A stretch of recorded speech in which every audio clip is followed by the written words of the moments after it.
ನಂತರ ಮತ್ತೊಂದು ಸರ್ಕಾರಿ ಸಂಸ್ಥೆ ಮುಚ್ಚೋದಕ್ಕೆ ಪ್ಲಾನ್. ಮೈಸೂರು ಸಿಲ್ಕ್ ನುಂಗೋದಕ್ಕೆ ಹೊಂಚು ಹಾಕಿದ ಮಂತ್ರಿ ಇವರೇನಾ? ಮೈಸೂರಿನ ಘನತೆಗೆ ಮಸಿ ಬಳಿಯುವ ಕಾರ್ಯಕ್ಕೆ ಕೈ ಹಾಕಿದ ಸರ್ಕಾರ. ಇದೇ ರೀತಿ ಇನ್ನೆಷ್ಟು ಸಂಸ್ಥೆಗಳನ್ನ ನುಂಗಿ ನೀರು ಕುಡಿತಾರೆ?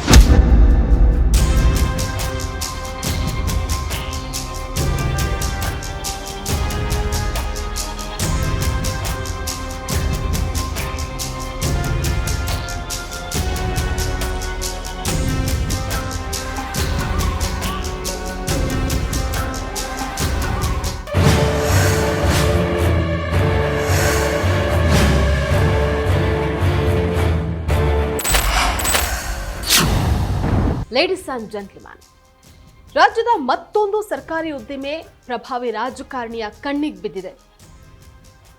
ಮೈಸೂರು ಸಿಲ್ಕ್ ಪರಂಪರೆಗೆ ಕುತ್ತು ತರುವಂತಹ ಪ್ರಯತ್ನಗಳು ನಡೆದಿದೆ. ಕೆಎಸ್ಐಸಿ ಮುಚ್ಚುವಂತಹ ಚಕ್ರವ್ಯೂಹದ ಹಿಂದಿರುವಂತಹ ಆಘಾತಕಾರಿ ಸತ್ಯಗಳ ಬಗ್ಗೆ ನಮ್ಮ ಫೋಕಸ್ ಮತ್ತು ಈ ಅಕ್ರಮದ ಹಿಂದಿರುವಂತಹ ಪ್ರಭಾವಿ ರಾಜಕಾರಣಿ ಯಾರು ಅನ್ನುವಂತಹದ್ರ flash news. Welcome to wanted with ನಿಶ್ಚಿತ.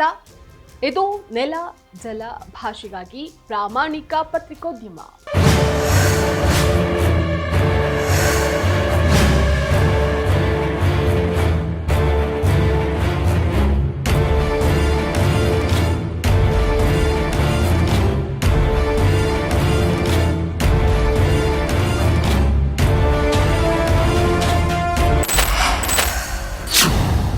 ಕರ್ನಾಟಕದ ಸಾಂಸ್ಕೃತಿಕ ಅಸ್ಮಿತೆಯಾದ ಮೈಸೂರು ಸಿಲ್ಕ್ ಇವತ್ತು ಕೇವಲ ಒಂದು ಉದ್ಯಮವಾಗಿ ಉಳಿದುಕೊಂಡಿಲ್ಲ, ಅದು ಕನ್ನಡಿಗರ ಹೆಮ್ಮೆ. ಆದರೆ ಈ ಐತಿಹಾಸಿಕ ಸಂಸ್ಥೆಯಾದ ಕರ್ನಾಟಕ ರೇಷ್ಮೆ ಕೈಗಾರಿಕಾ ನಿಗಮವನ್ನ ಕೆಎಸ್ಐಸಿ ಈಗ ರಾಜಕೀಯ ಹಿತಾಸಕ್ತಿಗಳು ಮತ್ತು ಭೂಮಾಫಿಯಾದ ಹಸಿವು ಹಂತ ಹಂತವಾಗಿ ನುಂಗ್ ಹಾಕೋದಕ್ಕೆ ಸಜ್ಜಾಗಿದೆ ಅನ್ನುವಂತಹ ಆತಂಕ ಸೃಷ್ಟಿಯಾಗಿದೆ. ಗಂಭೀರ ಆರೋಪಗಳು ಕೇವಲ ರಾಜಕೀಯ ಟೀಕೆಗಳಲ್ಲ, ಬದಲಾಗಿ ಆಡಳಿತ ವ್ಯವಸ್ಥೆಯ ಆಳದಲ್ಲಿ ನಡೀತಾ ಇರುವಂತಹ ಒಂದು ಬಹುದೊಡ್ಡ ಚಕ್ರವ್ಯೂಹದ ಸೂಚನೆಯಾಗಿ ಕಾಣಿಸ್ತಾ ಇದೆ. ಎ ವಾಂಟೇಜ್ ವಿತ್ ನಿಶ್ಚಿತ ಕಾರ್ಯಕ್ರಮದಲ್ಲಿ ಆಡಳಿತಾತ್ಮಕ ನಿರ್ಧಾರಗಳ ಹಿಂದಿರುವಂತಹ ಕರಾಳ ವಿರೋಧಾಭಾಸಗಳನ್ನ ಎಳೆ ಎಳೆಯಾಗಿ ಬಿಚ್ಚಿಡ್ತಾ ಇದ್ದೀನಿ.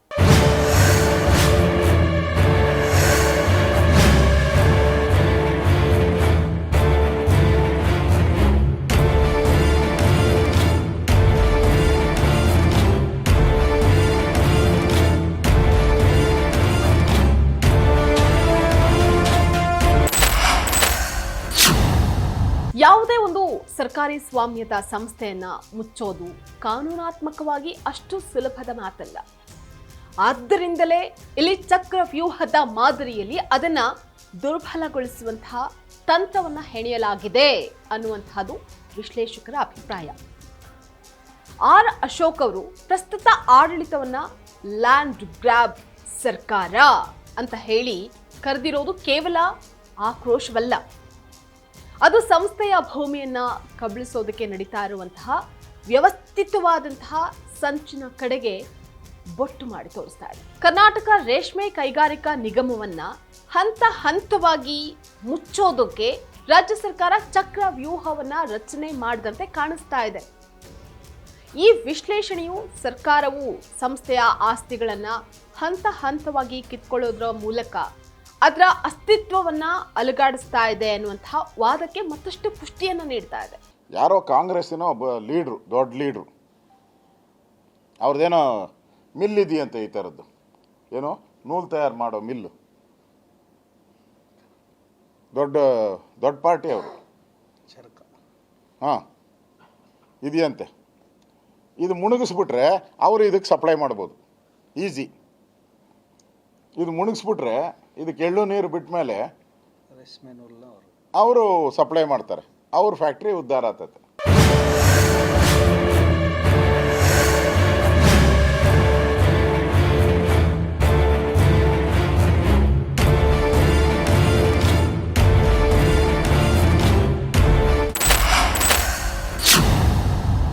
ನರಸೀಪುರದಲ್ಲಿರುವಂತಹ ಕೆಎಸ್ಐಸಿ ಭೂಮಿಯ ವಿವಾದವು ಸರ್ಕಾರದ ದ್ವಂದ್ವ ನೀತಿಗೆ ಸಾಕ್ಷಿಯಾಗಿದೆ. ಕಾರ್ಖಾನೆಯ ಕಾರ್ಯಚಟುವಟಿಕೆಗೆ ಅಗತ್ಯ ಇರುವಂತಹ ಭೂಮಿಯಲ್ಲಿ ಕ್ರೀಡಾಂಗಣ ನಿರ್ಮಾಣ ಮಾಡುವಂತಹ ಪ್ರಸ್ತಾವನೆಯನ್ನ ಸಚಿವ ಕೆ ವೆಂಕಟೇಶ್ ಅವರು ಮಾರ್ಚ್ 9ರಂದು ವಿಧಾನಸಭೆಯಲ್ಲಿ ಅಧಿಕೃತವಾಗಿ ಕೈ ಬಿಡಲಾಗುತ್ತೆ ಅಂತ ಘೋಷಿಸಿದ್ರು. ಆದರೆ ಒಬ್ಬ ಹಿರಿಯ ವಿಶ್ಲೇಷಕನಾಗಿ ನಾವು ಗಮನಿಸೋದಾದ್ರೆ ಸದನದಲ್ಲಿ ನೀಡಿದಂತಹ ಭರವಸೆಯ ನಂತರವೂ ಆ ಭೂಮಿಯನ್ನು ಅಧಿಕೃತವಾಗಿ ಕೆಎಸ್ಐಸಿಗೆ ಮರು ಹಸ್ತಾಂತರಿಸುವಂತಹ ಸರ್ಕಾರಿ ಆದೇಶ ಹೊರ ಬಂದಿರೋದು ಕೇವಲ ಆಡಳಿತಾತ್ಮಕ ವಿಳಂಬ ಅಲ್ಲ. ಇದು ಉದ್ದೇಶಪೂರ್ವಕವಾಗಿ ಆ ಜಾಗವನ್ನ ಕ್ರೀಡಾ ಇಲಾಖೆಯ ವಶದಲ್ಲೇ ಇಟ್ಕೊಂಡು ಮುಂದೊಂದು ದಿನ ಅದನ್ನ ಬೇರೆಯವರಿಗೆ ಹಸ್ತಾಂತರಿಸುವಂತಹ ಕಣ್ಣೊರೆಸುವಂತಹ ತಂತ್ರವಾಗಿ ಕಾಣಿಸ್ತಾ ಇದೆ. ಮೇಡಮ್ ಅವರ ಡಿಸಿಷನ್ ಮೇಕರ್ ಇರುತ್ತೆ. ಆ ಮೇಡಮ್ ಅವ್ರ ಹತ್ರ ಬಂದಾದ್ರೆ ಇದೆಲ್ಲ ಹಂತದಲ್ಲೂ ದಾಟಿ ಬಂದಿರುತ್ತೆ. ಎಲ್ಲ ಹಂತದಲ್ಲೂ ಪಾಸ್ ಆಗಿ ಬಂದಿರಲ್ಲ. ಒಂದ್ ನಿಮಿಷ. ಹಾಗೇನೆ ಇಲ್ಲಿ ಈ ಸುಟಬಿಲಿಟಿ ಬಗ್ಗೆ ಆಗಲಿ, ಜಾಗ ತಗೊಳ್ಳೋದ್ರ ಬಗ್ಗೆ ಆಗಲಿ ಎಲ್ಲ ಹಂತಗಳನ್ನು ದಾಟಿ ಅದು ಈ ಹಂತಕ್ಕೆ ಬಂದಿದೆ. ಕೆಎಸ್ಐಸಿ ಅನ್ನುವಂಥದ್ದು ಕೇವಲ ಬ್ರ್ಯಾಂಡ್ ಅಲ್ಲ, ಅದು ಸಾವಿರಾರು ಕಾರ್ಮಿಕ ಕುಟುಂಬಗಳ ಜೀವನೋಪಾಯ. ರಾಜಕೀಯ ಹಿತಾಸಕ್ತಿ ಮತ್ತು ಭೂ ಕಬಳಿಕೆಗಾಗಿ ಈ ಐತಿಹಾಸಿಕ ಪರಂಪರೆಯನ್ನ ಬಲಿ ಕೊಡೋದು ರಾಜ್ಯದ ಸಾಂಸ್ಕೃತಿಕ ಚರಿತ್ರೆಗೆ ಬಗೆಯುವಂತಹ ದ್ರೋಹವಾಗಿದೆ. ಇಲ್ಲಿ ವಿರೋಧ ಪಕ್ಷದ ನಾಯಕರು ರಾಹುಲ್ ಗಾಂಧಿ ಅವರಿಗೆ ನೇರ ಪ್ರಶ್ನೆಯನ್ನೇ ಎಸೆದಿದ್ದಾರೆ. ಇದೇನಾ ನೀವು ಹೇಳುವಂತಹ ನ್ಯಾಯ ಅನ್ನುವಂತಹದ್ರ ಮೂಲಕ ಕಾಂಗ್ರೆಸ್ ಪಕ್ಷದ ರಾಷ್ಟ್ರೀಯ ಸಿದ್ಧಾಂತಕ್ಕೂ ಮತ್ತೆ ಕರ್ನಾಟಕದಲ್ಲಿ ನಡೀತಾ ಇರುವಂತಹ ಭೂ ಮಾಫಿಯಾದ ಪಿತೂರಿಗೂ ಇರುವಂತಹ ವಿರೋಧಾಭಾಸವನ್ನ ಎತ್ತು ತೋರಿಸ್ತಾ ಇದ್ದಾರೆ. ವಿಶ್ವವಿಖ್ಯಾತ ಮೈಸೂರು ಸಿಲ್ಕ್ ಬ್ರ್ಯಾಂಡ್ ಕರ್ನಾಟಕದ ಹೆಮ್ಮೆ. ರಾಜಕೀಯ ಲಾಭಕ್ಕಾಗಿ ಮತ್ತು ಭೂ ಕಬಳಿಕೆಗಾಗಿ ಇಂತಹ ಐತಿಹಾಸಿಕ ಸಂಸ್ಥೆಯನ್ನ ಬಲಿ ಕೊಡೋದು ಅಕ್ಷಮ್ಯ ಅಪರಾಧ.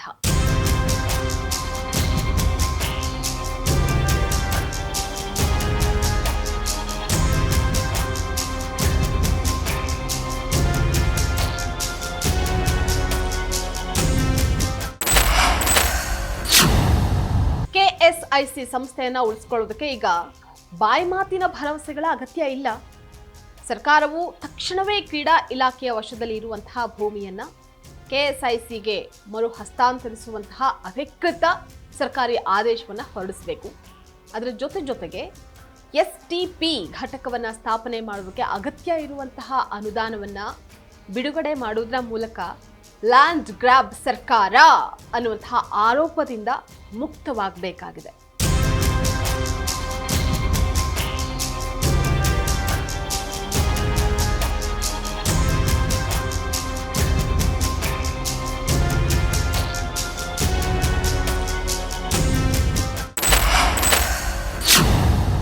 ಕೊನೆಯದಾಗಿ ಅಭಿವೃದ್ಧಿ ಹೆಸರಿನಲ್ಲಿ ನಮ್ಮ ಪರಂಪರೆಯ ಸಂಸ್ಥೆಗಳನ್ನ ವ್ಯವಸ್ಥಿತವಾಗಿ ಸಾಯಿಸೋದು ಯಾವ ರೀತಿಯ ಪ್ರಗತಿ?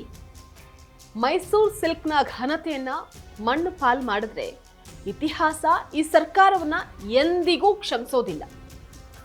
ಸರ್ಕಾರ ಈ ಕೂಡಲೇ ಎಚ್ಚೆತ್ತುಕೊಂಡು ಈ ಚಕ್ರ ವ್ಯೂಹವನ್ನ ಭೇದಿಸುತ್ತಾ ಅಥವಾ ಭೂಮಾಫಿಯಾದ ಬಲೆಗೆ ಕೆಎಸ್ಐಸಿಯನ್ನ ಬಲಿ ಕೊಡುತ್ತಾ ಅನ್ನುವಂಥದ್ದು ಈಗಿರುವಂತಹ ಗಂಭೀರ ಪ್ರಶ್ನೆ. ಇದಾಗಿತ್ತು ವಾಂಟೇಜ್ ವಿತ್ ನಿಶ್ಚಿತ. ಎಕ್ಸ್ಕ್ಲೂಸಿವ್ ರಾಜಕೀಯ ಸುದ್ದಿಗಳು ಮತ್ತು ವಿಶ್ಲೇಷಣೆಗಾಗಿ ನೋಡ್ತಾ ಇರಿ ಫೋಕಸ್ ಟಿವಿ.